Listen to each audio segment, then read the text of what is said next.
repenser son offre de formation en temps de crise. Je suis avec Clément Mélin de la société Edflex. Bonjour Clément. Bonjour Alexia.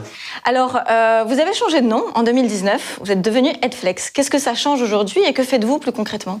Oui Alexia, on s'appelait MyMOOC il y a 4 ans quand on a créé notre start-up. Donc, quand on est sorti de nos études, en fait, on disait qu'il y avait plein de MOOC. On a créé une sorte de TripAdvisor des MOOC. Donc, pour ceux qui ne connaissent pas, les MOOC sont des formations en ligne gratuites et certifiantes. Donc, on les a référencées. On a permis aux personnes qui souhaitaient se former d'avoir accès à ces MOOC, un peu comme quand on cherche un hôtel ou un resto. Et puis, très rapidement, on a vu que les entreprises, ça les intéressait de recommander ces MOOC, ces formations en ligne, en complément d'une offre de formation plus traditionnelle, avec de la formation en salle, du e-learning plus traditionnel, et du coup, une offre de MOOC.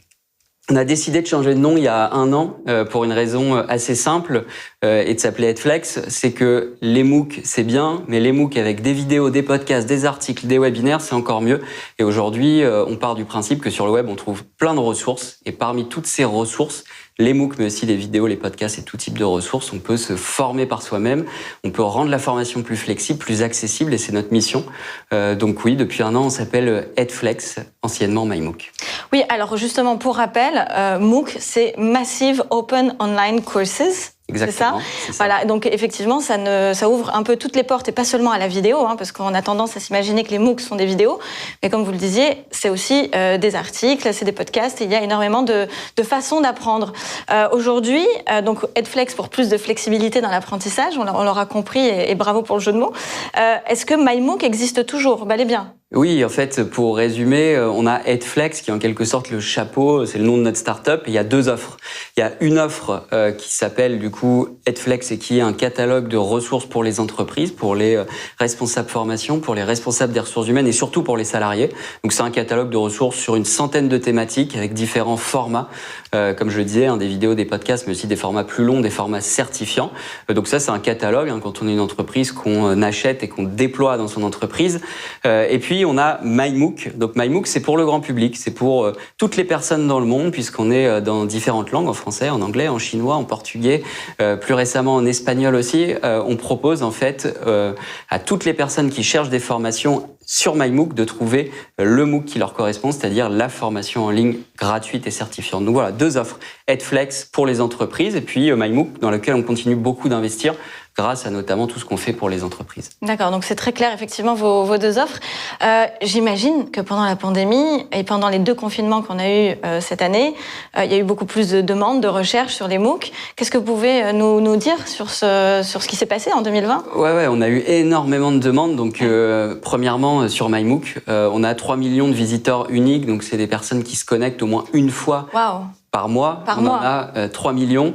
Et parmi ces 3 millions de visiteurs uniques, on a beaucoup de personnes, notamment, qui sont salariées dans les entreprises et qui, du coup, découvrent des MOOC. Donc ça, on a une forte croissance sur la partie MyMOOC pour suivre des MOOC et surtout dans les entreprises. En fait, beaucoup d'entreprises se sont rendues compte au moment du premier confinement, notamment, qu'ils n'avaient pas forcément d'offres de formation, d'offres de catalogue pour proposer aux salariés des ressources, des vidéos, comme je le disais, des podcasts, des MOOC.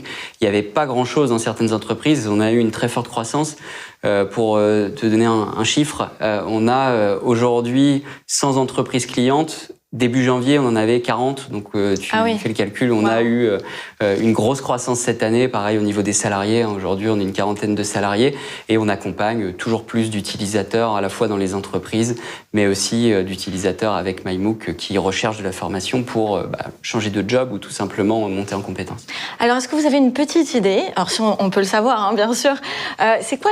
Qu'est-ce qui est le plus recherché, en fait, sur les MOOC ? Parce que vous arrivez, j'imagine, à avoir le tracking de qu'est-ce qui se recherche le plus ? Ouais, les ressources qui sont les plus recherchées est plutôt sur Edflex. Donc, on a regardé, là, sur cette fin d'année, on est en train de faire un bilan. Donc, parmi tous les utilisateurs de la solution, les 3 thématiques les plus recherchées, c'est 1, tout ce qui est en rapport avec la bureautique. Chose très concrète, mais en fait... Excel, Word, PowerPoint, Microsoft Teams, etc. D'accord, ok. Et en fait, avec le confinement, on s'est rendu compte que beaucoup de personnes dans les entreprises devaient télétravailler. Beaucoup de personnes ne savaient pas forcément utiliser ces outils pour télétravailler. Donc, qu'est-ce qu'ils ont fait ? Ils ont recherché dans des catalogues qu'ils avaient dans leurs entreprises ou tout simplement sur Internet des ressources, des tutos, des MOOC, des vidéos pour se former sur ces sujets. La bureautique, du coup, ça explose tous nos chiffres. On a énormément de demandes et c'est la thématique phare dans les recherches. Le deuxième sujet qu'on va avoir, c'est tout ce qui est autour du management et notamment le management à distance, pareil en rapport avec l'actualité bien évidemment. On a beaucoup de recherches et de requêtes sur ces thématiques pour comprendre comment on manage à distance, comment on accompagne quelqu'un sans trop savoir, puisqu'on l'a pas en réel, comment ça se passe pour lui dans sa vie perso aussi. Dans sa vie Pas tous les managers savent gérer du personnel à distance. C'est vrai que c'est une vraie compétence. Exactement, Alexia. Et ça, c'est un vrai sujet. Des ressources sur le web existent, il y en a plein. Donc, on observe qu'il y a une grosse tendance aussi en 2020 pour ces ressources. Et puis, la troisième thématique, là, un peu plus étonnante, c'est tout ce qui est en rapport avec ce que nous, on appelle la détente. Donc, c'est une catégorie où on y met plein de choses. Donc, la détente, c'est typiquement de la gastronomie, c'est des ressources, donc comme apprendre à faire de la cuisine. On retrouve des super ressources, apprendre à mieux bricoler. On a aussi des super contenus. Et on a même des salariés d'entreprise qui recherchent ces choses-là. Et en fait, ce qu'on en déduit, nous, chez Headflex, c'est qu'il y a des choses très concrètes, très opérationnelles, le management à distance, mais aussi les tutoriaux pour mieux comprendre des outils et de la bureautique. Mais il y a surtout une vraie tendance à comprendre que la formation en ligne et les ressources permettent aussi d'apprendre sur plein de choses du quotidien. Et donne envie en fait aux personnes de se former. Et alors juste pour rappel, vous recensez donc toutes les formations qui existent sur la toile, qu'elles soient gratuites ou payantes d'ailleurs. Oui, c'est exactement ça. Principalement du gratuit. Aujourd'hui, nous, on est un catalogue. Quand on résume ce qu'on fait, on est un catalogue qui référence 40 000 ressources de qualité. Par ressources de qualité, on entend quelque chose qui sert dans un contexte notamment professionnel. Et on va aller chercher les meilleures sources de contenu. Aujourd'hui, on a 1500 éditeurs, principalement gratuits, mais aussi payants, qui nous permettent de vous dire, quand vous êtes une entreprise, on peut mettre à disposition un catalogue facilement, simplement, c'est flexible, on choisit les catégories qui nous intéressent et puis il n'y a plus qu'à se former. Et alors, question hyper importante quand même, que tout le monde se pose, c'est votre développement international. Où est-ce que vous en êtes par rapport à ça ? Oui, alors on est très présent aujourd'hui en France, bien évidemment, puisque le catalogue de ressources est disponible principalement avec des ressources en français, mais aussi on a un développement depuis quelques mois à l'international, à la fois aux US, puisqu'on a quelques clients, on a notamment PayPal, aujourd'hui on accompagne... Alors aux US, à Miami particulièrement, non ? À Miami en particulier, puisqu'en fait on a une stratégie de distribution. On a la chance d'avoir un produit digital qui est facile du coup à distribuer, et donc on a un distributeur de notre solution aux États-Unis, donc quelques clients aux États-Unis. Demain, c'est un de nos objectifs d'amplifier notre présence sur le marché américain. Alors, il y a Amérique du Nord, mais aussi Amérique du Sud, puisque notre catalogue est dispo en langue française, mais aussi en langue anglaise et depuis peu en espagnol. Donc, on a quelques clients en Amérique du Sud, notamment en Colombie. Donc, un objectif d'aller de l'autre côté de l'Atlantique. Et puis... en parallèle, aller aussi de l'autre côté de la Méditerranée, puisque l'Afrique est un gros marché pour nous. On a beaucoup de demandes dans les entreprises, notamment d'Afrique francophone depuis 2020. Parce que donc Afrique francophone et peut-être même anglophone, puisque si vous avez du coup aussi des contenus en anglais, peut-être que certains pays donc, peuvent être intéressés. Lusophone, pas encore, ceux qui parlent portugais Alors on commence sur le portugais, on a quelques entreprises internationales qui proposent une partie de nos contenus en portugais, mais aujourd'hui c'est français, anglais, espagnol. On se concentre sur ça, le développement international avec l'Afrique et les États-Unis plus l'Amérique du Sud.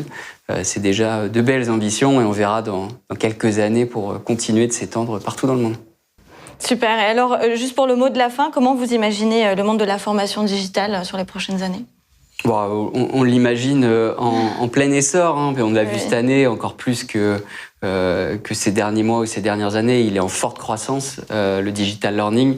Et bien évidemment, notre objectif, c'est de répondre aux besoins des apprenants. Aujourd'hui, ils se forment avec plein de choses sur le web. La première chose qu'on fait quand on cherche une ressource ou on cherche une formation, c'est d'aller sur Google. En tout cas, les jeunes générations.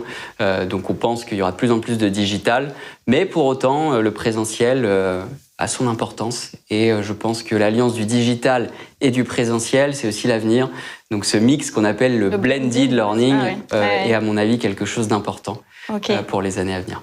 Très bien, merci beaucoup Clément Mélin. Merci Alexia. Merci à vous et à très bientôt pour de nouvelles émissions sur le plateau de DLM News en partenariat avec Challenge.